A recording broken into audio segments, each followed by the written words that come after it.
Well, in Estonia there are different modes of voting. It's possible to vote on paper in polling stations, and it's possible to vote electronically over the internet. And internet voting has been around since 2005. So we are entering our 10th e-voting cycle, so to say. And e-voting or internet voting to make a difference from kiosk voting and machine voting in polling stations. Internet voting is a remote way of casting the vote over the internet by using a PC, a Mac computer or Linux computer, and a eID solution used in Estonia.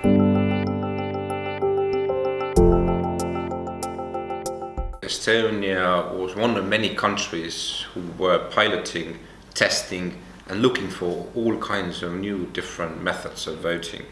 But what Estonia had at that time was eID solutions, that it was possible to actually know trustworthily who the person is behind the computer. So we have the ID card solution, and later the mobile ID solution was introduced. That was the main reason, that there was already the habit of communicating with the state via e-channels, so also having e-elections or electronic or internet elections was like a logic step at that point. Really important when we look at the development Estonia had.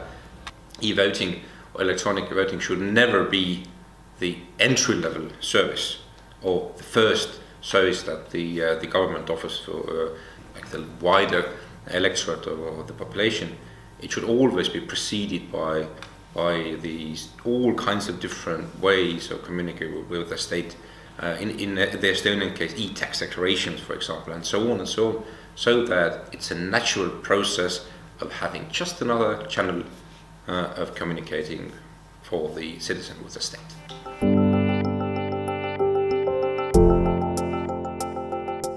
We started in 2005 with local elections. And actually the very first time that it was possible to have a version of e-voting was the beginning of 2005, in January, when there was a pilot here in Tallinn about the Freedom Statue, where it should stand. And in this pilot also e-voting was tested, and it was a success. And in October the local elections had e-voting. In the very beginning the take-up was slow but normal. So approximately 2% of all votes were given electronically, but this number has grown really fast through the years, and now for several years already we have had a proportion of 1/3 of all votes coming in electronically, 2/3 then on paper, and this is quite the optimum we have reached now.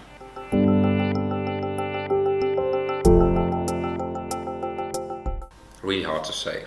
What we see compared to last local elections that were just less than 2 years ago, I think there hasn't been much of a change in the eID usage, so to say, that would give like food for possible rise. I think we have reached this really optimum level of 1/3, 2/3, and this will go on also in the future.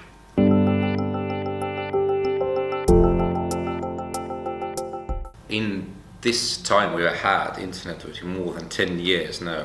There's always some kind of knocks on the door or somebody tries out. But we haven't had, fortunately, no serious threats or serious attempts of breaking in or anything like that. So that's something that we are looking really keenly if something is happening in the internet during elections. And the most important word here is cooperation.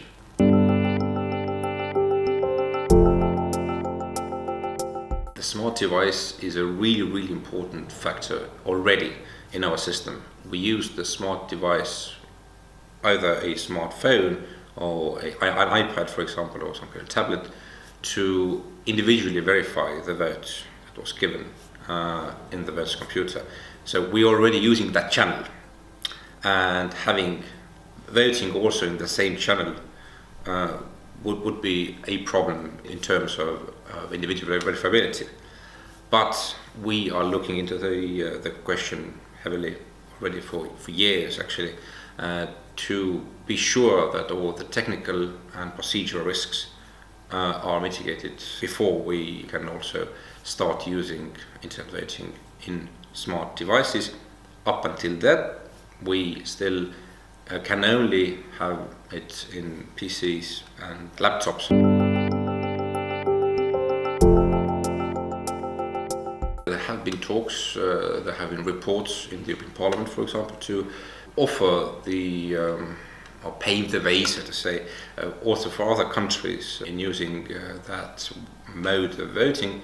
But in many countries, also in the European Union, other remote way the voting are actually used. Postal voting, for example. Postal voting is actually really similar to internet voting by using another medium, the postal system. So a lot of countries actually are quite familiar with voting in environments besides the polling station. So I think it just needs time.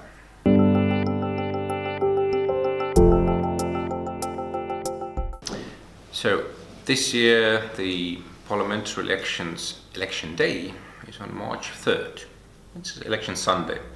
And our election period is actually quite a long one. It comprises 10 days.